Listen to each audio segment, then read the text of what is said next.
Siguiente ejercicio de equilibrio, en este caso es un equilibrio heterogéneo. Tengo un recipiente vacío donde se introduce una cierta cantidad de hidrógeno carbonato de sodio a una determinada temperatura, estableciéndose el siguiente equilibrio. Me dan la reacción del equilibrio químico y me indica que la presión en el equilibrio es de 1720 milímetros de mercurio. Presión nosotros en PBAO lo medimos en atmósferas. Hay que acordarse que una atmósfera son 760 milímetros de mercurio. O sea que eso habría que transformarlo a atmósferas. Eso lo haremos después. A partir de ahí me preguntan las presiones parciales de dióxido de carbono y de agua en el equilibrio. Curiosamente me preguntan las presiones parciales, por si no he caído cuando lo he leído, de las dos únicas especies químicas que son gaseosas. Con lo cual este ejercicio es relativamente muy sencillo, puesto que el hidrógeno carbonato de sodio como reactivo y el carbonato de sodio como producto no van a intervenir en mis constantes de equilibrio. ¿Estamos o no? Y luego me preguntarán K sub P y K sub C. ¿Qué es lo que hago? Pues primero me hago mi tablita. En este caso ya he ido yo un poquito más adelantado y en vez de utilizar la tabla con condiciones iniciales y condiciones en el equilibrio, solamente estoy poniendo las condiciones en el equilibrio. Lo ideal es poner inicialmente. Inicialmente sería n, 0, 0 y 0, ¿vale? En el equilibrio tendré n menos 2x, cuidadito que es sólido, x, x y x. Pero, ¿qué moles me aportan presión realmente? Solamente esta x del agua y esta x del CO2. ¿Por qué? Porque esta sustancia y esta otra son sólidos, no aportan presión al recipiente. ¿O qué no? Con lo cual, moles en el equilibrio tendré x y x más x, 2x. Primero que hago es conocer la presión total. La presión total es de 2,26 atmósferas. Y ahora viene un poquito de lógica. Casi que lo he resuelto ya. ¿Quiénes aportan presión? Únicamente el agua y el CO2. ¿En qué proporción? ¿Alguno de los dos aporta más presión que el otro? Pues no. Aportan la misma presión. ¿Y cómo sé yo eso? Porque de agua voy a tener X moles y de CO2 voy a tener X moles.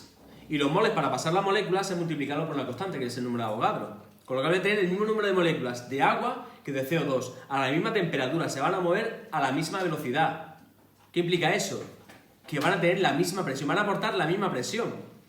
Con lo cual, puedo deducir que si la total es 2,26,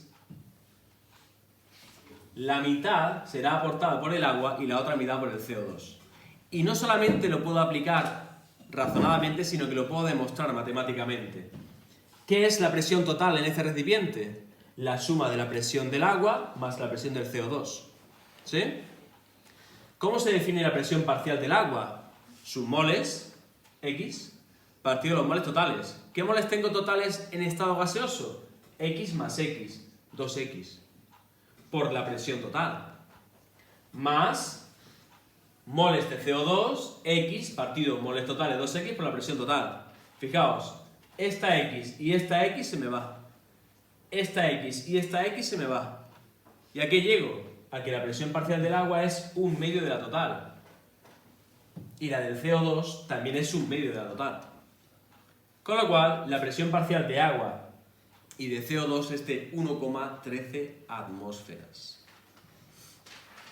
Me preguntan las constantes K sub P y K sub C. K sub C es mucho más sencillo que K sub P. Pero claro, ya tengo presiones parciales. ¿Por qué me voy a ir a K sub C? Pues vamos a aprovechar la expresión de K sub P, que en este caso se define como ¿qué? Como el producto de las presiones parciales del agua y del CO2. ¿Por qué no utilizo el carbonato de sodio o el hidrógeno carbonato de sodio? Porque son sólidos, no aportan presión, no entran dentro de la expresión de K sub P. Y como yo conozco las presiones parciales, pues ya tengo mi K sub P. Una vez que tengo K sub P, la relación entre K sub P y K sub C es esta de aquí, y tengo que darme, no mucha cuenta, pero sí tener cuidado, que delta de n vale 2. ¿Qué era delta de n? La variación del número de moles gaseosos estequiométricamente hablando. ¿Cuántos moles de gas tengo en estequiometría de los productos? 2. ¿Y los reactivos? 0.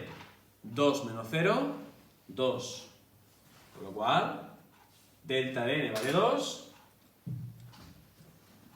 Y solamente tengo que despejar K sub c. En este caso tengo un valor de K sub c de 1,23 por 10 elevado a menos 3.